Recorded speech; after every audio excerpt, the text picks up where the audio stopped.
Mesdames et messieurs, bonsoir et bienvenue dans l'invité de la rédaction. Zoom aujourd'hui sur le High Atlas Ultra Trail, une course de trail running qui se tient le 1er et 2 juin dans les montagnes du parc national de Toubkal. Un trail qui veut développer l'écotourisme sportif, promouvoir le sport dans le monde rural et former et encadrer les jeunes au sport de l'extérieur, tout en menant des actions sociales et solidaires pour les habitants de la région. Le High Atlas Ultra Trail, un challenge sportif pour lequel les athlètes sont en train de s'entraîner. Et on va en parler justement ce soir de ce trail avec Monsieur Othman Benhlima. Vous êtes co-organisateur de l'événement et vice-président de l'association Espoir pour le sport et développement durable qui l'organise. Bonsoir. Bonsoir et merci pour l'invitation. C'est un plaisir de vous avoir aujourd'hui avec nous. Alors, comment vous est venue l'idée de ce trail ? Écoutez, le Sonacid High Atlas Ultra Trail est venu d'une idée que nous, déjà, les fondateurs de l'association, on est des sportifs, on est des trailers. Donc, on avait toujours cette ambition-là de proposer au Maroc et aux sportifs marocains, tout niveau confondu, un événement de trail qui répond à leurs besoins, que ce soit au niveau des paysages, au niveau de la difficulté et puis aussi au niveau on va dire, des actions qui seront autour d'un événement sportif solidaire. Et du coup, donc, on s'est lancé ce défi-là et ce challenge de préparer un circuit au cœur du parc national de Toubkal, qui est un parc magnifique, et puis de proposer un événement de qualité. Il s'agit déjà de la 3e édition donc, de cet événement. Quelles sont aujourd'hui les attentes ? Alors oui, ça fait 3 éditions maintenant et ça passe très vite. On a les souvenirs des premières réunions entre les membres de l'association Espoir pour le sport et le développement durable pour les traçages du circuit. Parce qu'il faut savoir que le circuit du Sonacid High Atlas Ultra Trail sont des circuits nouveaux. Ce n'étaient pas des circuits accessibles à tout le monde. Donc avec l'aide des guides et l'aide des gens de la région, on a pu tracer déjà en premier temps le circuit pour toutes les distances, à savoir le 10 km, le 21 km, le 42, le 80 et le 120. Et puis par la suite, monter un événement autour de ce circuit-là. Quand on dit montage de l'événement, il y a le village de l'événement, il y a les départs, il y a les zones de ravitaillement, donc tout ce qui va en parallèle avec l'événement. Est-ce qu'il y a des nouveautés par rapport aux éditions précédentes ? Alors bien sûr, au niveau des nouveautés, chaque année, on essaie de proposer des nouvelles choses, que ce soit au niveau sportif, c'est-à-dire les distances, les difficultés, les circuits. Cette année-là, on a 2 nouveaux circuits au niveau du circuit du 42 km, plutôt 3 nouveaux circuits 42 km, le 80 et le 120. Donc on a essayé d'ajouter un nouveau sentier aux participants. Et puis aussi, on a des nouveautés dans le développement durable et le développement écologique de l'événement. Donc au niveau des actions caritatives qui sont combinées à cette compétition, et on en parlera un peu plus tard lors de cet entretien. Selon vous, donc, enfin pas selon vous, mais quel est l'objectif principal de cette compétition ? Une fois que vous avez eu l'idée de la mettre en place, quel était l'objectif ? Alors, l'idée de cet événement-là, ou bien l'objectif principal de cet événement-là, ce n'est pas le sport en lui-même. Le sport n'est juste qu'un facteur ou bien qu'un moyen pour arriver à d'autres objectifs qui sont la promotion de l'écotourisme dans le parc national de Toubkal, parce que c'est un parc qui a beaucoup de potentiel et on va dire qu'on peut faire beaucoup de choses et attirer beaucoup de monde au niveau national et puis aussi au niveau international. Et puis aussi pour la promotion des sports outdoor, ou bien comme vous l'avez dit, les sports extérieurs. Le Maroc a un très beau terrain de jeu, pas mal de sportifs, on va dire d'élite, des sports endurance et des sports de outdoor. Ils viennent au Maroc pour faire la préparation pour les compétitions, pour les grandes compétitions. Donc, on avait cet objectif-là de promouvoir ce sport-là et surtout la promotion pour les jeunes de la région, des régions de l'Atlas, parce qu'on sait qu'ils ont un potentiel sportif, un potentiel humain et on a mis tous nos efforts pour que ces gens-là puissent déjà avoir des idées ou bien des notions sur l'entraînement parce qu'ils sont dans des situations où ils sont, on va dire, ils travaillent chaque jour dans la montagne, donc ils ont le potentiel sportif, mais ils ne savent pas, on va dire, comment s'entraîner pour une compétition de trail running. Donc l'objectif, c'était de discuter avec les gens, de faire des formations pour qu'ils puissent avoir déjà les notions de trail running, et puis par la suite, les amener et les inscrire dans d'autres courses au Maroc et puis aussi au niveau international pour avoir de l'expérience. Alors, pour cette année-là, le vainqueur du 42 km, il aura la chance de participer, de partir déjà en Suisse, tout frais compris, en partenariat avec l'ambassade de Suisse au Maroc, et de participer à la mythique course du Sierre-Zénal. Donc, c'est une course mythique au niveau mondial, plus de 30 années d'expérience et d'édition. Et du coup, donc ça, pour nous, c'est un honneur déjà pour permettre à ces gens-là, à ces locaux-là, d'avoir un rêve et de le réaliser, c'est-à-dire de s'entraîner, de participer, de réaliser un rêve d'être un sportif d'élite, et chose qui va bien sûr motiver les autres générations, les autres jeunes pour aussi se mettre au sport, avoir les valeurs de sport et puis aussi participer et gagner dans une prochaine édition. Quand vous parlez d'entraîner la population locale, comment ça se passe? Est-ce que l'entraînement se fait, je suppose, bien avant l'événement? Du coup, comment vous organisez cela? Alors, c'est durant la saison, avant bien sûr le trail, on organise plusieurs sessions de stages. C'est des stages, à chaque fois, on a des groupes qui sont constitués sur place et on leur propose on va dire, des méthodes d'entraînement, que ce soit par rapport aux équipements, par rapport aux méthodes pour monter, pour descendre, pour aussi les techniques et on va dire, les notions de l'alimentation et la nutrition pendant le trail, surtout pendant les moyennes et longues distances. Et ça se fait sous forme d'ateliers durant la saison. Il y a aussi… la saison, c'est-à-dire, ça a commencé quand pour 2024, par exemple? C'est de début de septembre jusqu'à avril-mai. Donc, c'est la saison de trail running pour nous et pour les… Ça fait déjà 6 mois maintenant qu'il y a des préparatifs, qu'il y a des entraînements, que vous formez les personnes qui habitent dans ces régions pour qu'ils puissent participer au trail, n'est-ce pas? Exactement, exactement. Et au niveau des inscriptions, ça se passe comment? C'est il y a 6 mois aussi qu'il y a eu les inscriptions ou comment ça se passe?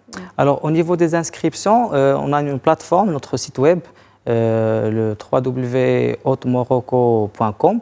Donc, les inscriptions ils sont ouvertes depuis le mois de novembre et on va clôturer demain. Demain, on va clôturer les inscriptions. D'accord. Donc, c'est des inscriptions qui sont ouvertes à tout le monde. Il y a plusieurs distances. Après, pour les moyennes et longues distances, il y a des critères d'inscription.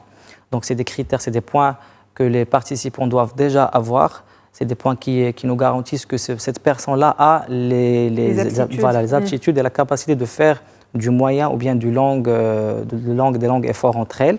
Sinon, pour les autres petites distances, le 10 et le 21, ils sont ouverts à tout le monde, que ce soit pour les randonnées, et déjà le circuit ou bien la compétition du 10 km, elle est ouverte pour les randonneurs aussi, donc il n'y a pas de chrono, c'est tranquille, les gens ils peuvent venir passer une matinée agréable au cœur du parc de Toubkal et découvrir aussi la beauté du circuit et puis avoir la médaille parce que ça change de la randonnée classique. Là, donc tout le monde obtient la médaille à la fin. C'est la médaille finisher. Donc quand tu arrives, tu as la médaille finisher qui reste un souvenir pour tous les participants.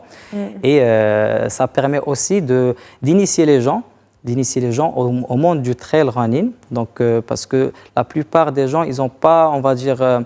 ils ont une mauvaise idée ou bien une fausse idée sur le trail. Ils croient que le trail, il est difficile, il est accessible juste pour une catégorie. Donc le 10, c'est pour dire que le trail il est pour tous. Et selon les préparations, si tu es bien préparé, tu peux partir pour une longue distance. Si tu n'es pas bien préparé, tu auras toujours des petites distances pour profiter du circuit. Donc pour vous, le 10 km, il est accessible à tous aujourd'hui avec un peu d'entraînement? Il est accessible à tous. Malgré le fait que ce soit en montagne? Il est en montagne. On imagine que c'est un peu compliqué. Oui, je peux imaginer pourquoi il y a ces fausses idées qui circulent dans l'esprit des gens. Oui. Il est en montagne, c'est vrai, mais il n'est pas en haute altitude, en haute montagne. Donc c'est à 1400, 1500 mètres d'altitude, donc c'est pas énorme. Mais aussi le circuit, il n'est pas un circuit difficile, donc c'est un circuit qui est beau. Il y a beaucoup de paysages variés, entre montagnes, lacs. Aussi, il y a des villages qu'on va traverser sur ces circuits-là. Donc, On parle de 15 villages, n'est-ce pas?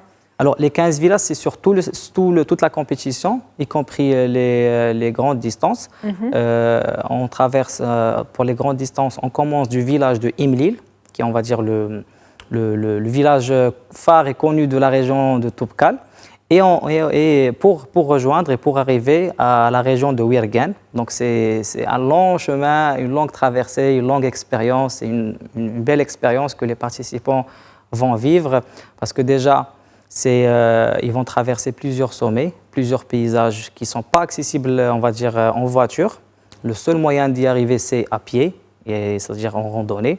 Et puis aussi, ils vont traverser des villages cachés de l'Atlas, des villages qui font la beauté de l'Atlas. Et c'est grâce à ces villages-là que les gens ils viennent au Maroc pour les découvrir. Donc c'est une culture, c'est des gens qui sont accueillants, chaleureux. Et donc ils sont là aussi pour nous aider. Parce qu'il faut savoir que sur chaque village, on a des gens, des habitants des villages qui sont aussi avec nous pour travailler avec nous et pour nous aider dans l'organisation de l'événement-là. C'est un point hyper important pour nous, pour avoir un événement qui est inclusif et qui regroupe tous les acteurs de la région. Un événement donc inclusif, comme vous venez de le dire, une aventure humaine en plus d'une aventure sportive. Depuis tout à l'heure, on parle d'un certain nombre de parcours, d'un certain nombre de kilomètres. Est-ce qu'on peut spécifier exactement combien d'épreuves y a-t-il et à qui chaque épreuve est adressée? Comme ça, on a une idée plus ou moins globale de tout ce qui se fait lors de cet événement. Alors, sur le week-end du 1er au 2 juin, donc c'est un long week-end, on va dire, on a réparti les distances par journée. Donc, on a le vendredi, c'est l'arrivée des gens qui vont faire les longues distances, à savoir les 42, 80 et 120 km. Donc, il y a l'ouverture du village, un village qui va accueillir des exposants, des coopératives et des associations locales pour exposer les produits de la région. Et puis aussi une occasion pour que les participants puissent récupérer leur dossard et se préparer à la compétition. Donc on démarre tôt le matin, le samedi à 4 h du matin, on démarre les premières distances qui sont le 120 km et le 80 km. C'est les plus longues. Les plus longues, voilà. Donc il faut savoir que le dernier de ces distances, du 120, il va mettre 32 heures pour arriver. D'accord. Donc le premier, il va mettre entre, on va dire, 16 h et 18 h et le dernier, il va mettre 32 heures pour arriver. À 7 h du matin, on a le départ du 42 km qui se fait également au niveau du village de Imlil. Et puis donc le samedi, c'est la journée où on va attendre les arrivées et puis aussi avoir de l'animation au village parce que c'est un village qui sera ouvert à tout le monde. Les spectateurs, les partenaires et puis aussi les gens qui vont venir, qui sont sur place, qui vont aussi découvrir l'ambiance du Trail Running. Et le dimanche, donc, on a aussi une course pour les enfants. C'est très important pour nous. Donc chaque année, on choisit des villages qui profitent ou bien qui viennent avec nous pour initier les enfants de 6 jusqu'à 12 ans. On les initie au sport en général, parce que le Trail Running, c'est aussi un sport. Donc on les initie au sport, au bienfait du sport, au fair play, à toutes les valeurs qui sont avec le sport. Et après, on a des cadeaux pour eux, donc des médailles, des t-shirts, des petits goodies pour les enfants pour les motiver et les initier au monde du sport. C'est une distance de combien de kilomètres pour ces enfants? Alors, il y a plusieurs distances selon les âges. Donc, par exemple, on a les 6-8 ans, c'est 200 mètres. Les 8-10 ans, c'est 400 mètres. Et plus les 10 à 12 ans, c'est 1 kilomètre. Ça va, ouais, c'est faisable. Voilà, exactement. Il y a aussi des fois les parents qui accompagnent leurs enfants, qui vont courir avec eux pour les encourager. Donc ça crée, on va dire, une animation au niveau du village et puis aussi une belle image du sport et des valeurs qui sont avec le sport. On a aussi une compétition qui est, on va dire, spéciale du Sonacid Atlas Ultra Trail, qui est le Canitrail. Donc c'est la course des chiens, où le maître avec son chien, ils vont aussi faire la compétition. Donc, ils sont ensemble pour faire la compétition aussi. Et puis, le lendemain, le samedi et le dimanche, on va dire, on a la masse qui vient pour faire les grands départs, le 21 km à 7 h du matin. Et puis, on a le 10 km qui est à 8 h du matin. Très bien. Donc ça fait pas mal d'épreuves, 8 épreuves à peu près en tout et pour tout, je pense. Si je ne me trompe pas, je parle sous votre contrôle. On est à combien de participants cette année à peu près? Alors cette année, on attend 600 participants. Donc comme je vous ai dit, on va arrêter demain les inscriptions. On sera à 600 participants et qui vont représenter 20 différentes nationalités. Donc pour le moment, c'est le plus grand trail au niveau des participants au Maroc. On parle de trail et d'ultra trail. Et c'est un honneur pour nous d'accueillir ces gens-là qui viennent de partout du monde, du Maroc, de l'international, et qui sont là, qui sont prêts, qui sont motivés pour découvrir cette région-là, surtout après le séisme du mois de septembre. Donc les gens, ils veulent rencontrer ces villageois, ils veulent rencontrer les habitants, ils veulent partager avec eux leur expérience et bien sûr profiter de la compétition. Une action donc humaine, solidaire et sportive, et on va parler justement de cet aspect solidaire. Donc au niveau de l'association, à travers ce trail, il y a plusieurs actions qui sont entreprises et mises en place. Pouvez-vous nous parler de ce qui est fait aujourd'hui pour ces habitants, en tout cas des villages locaux, et pour ces villages au niveau associatif? D'accord. Donc pour cette saison-là, pour l'édition 2024, les principaux points ou bien actions sociales qui sont prévues, c'est d'abord la rénovation d'une école au niveau de Marera. Donc c'est une école qu'on va rénover avec notre partenaire Némine.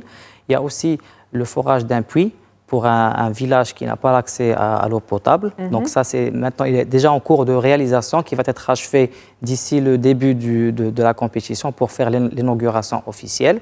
Il y a aussi la distribution d'équipements sportifs. Donc on a la cour des enfants, mais on aura aussi, avant la compétition, des packs sportifs qui vont être distribués à un autre village pour ces enfants avec avec une petite action et des animations.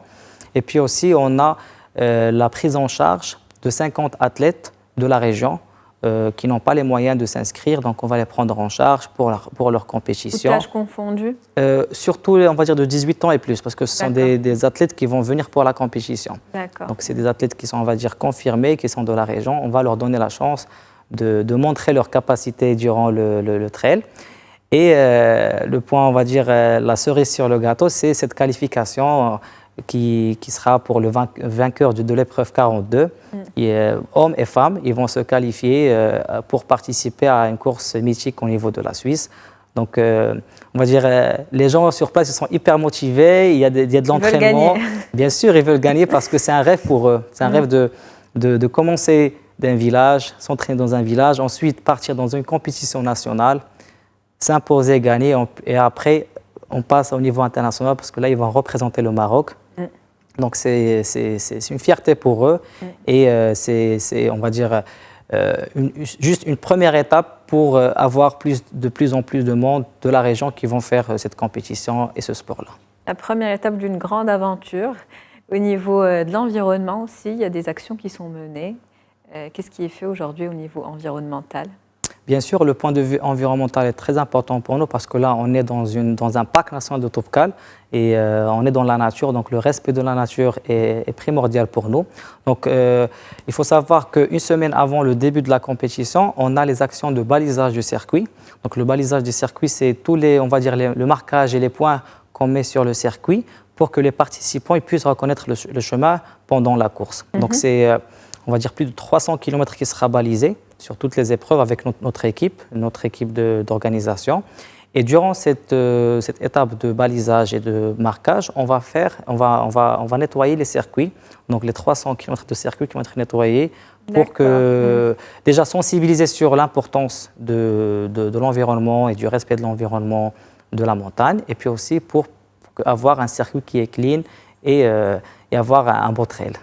On arrive déjà au terme de l'entretien, mais avant de finir, pouvez-vous nous parler de l'idéologie un petit peu de cette association? Il faut dire, association Espoir pour le sport et le développement durable. Comment vous est venue l'idée de cette association dédiée 100% au sport?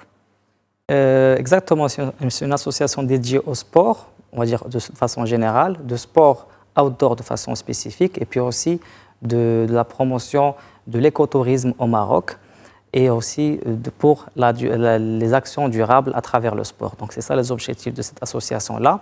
L'idée est venue d'une simple randonnée. Les membres de l'association, notamment Kautar Bendomo, la présidente, on était dans une randonnée dans l'Atlas et on s'est dit, donc maintenant on a le potentiel, on a le savoir-faire, on a l'expérience, c'est le temps de créer l'association et d'essayer de proposer, de proposer des compétitions qui vont parler à tout le monde. Voilà, qui vont parler à tout le monde. Tout niveau confondu d'ailleurs. C'est l'un de nos objectifs, c'est d'avoir une compétition où il y aura un mix de niveaux. C'est déjà pour créer une communauté donc entre le débutant et l'expert, et puis aussi de permettre aux débutants de passer par des étapes pour arriver à un niveau expert. Absolument. Et puis il y a les enfants et les chiens aussi qu'il ne faut pas oublier. Donc elle est vraiment adressée à tout le monde, cette compétition. Merci à vous, Esmen Benhalima. Je rappelle que vous êtes co-organisateur de cet événement et vice-président de l'association Espoir pour le sport et le développement durable. Rappelons donc que ce trail est une aventure avant tout humaine, en plus d'être sportif. Merci d'avoir été avec nous. Merci pour l'invitation et j'invite tous les amoureux de la montagne, de la nature et du monde outdoor de venir, que ce soit participer ou bien juste regarder et encourager les participants durant le Sona Sidai Atlas Trail du 1er au 2 juin. Merci à vous. C'est la fin donc de l'invité de la rédaction pour ce soir. On se retrouve demain avec un nouvel invité. Très bonne soirée à vous. Merci pour votre fidélité.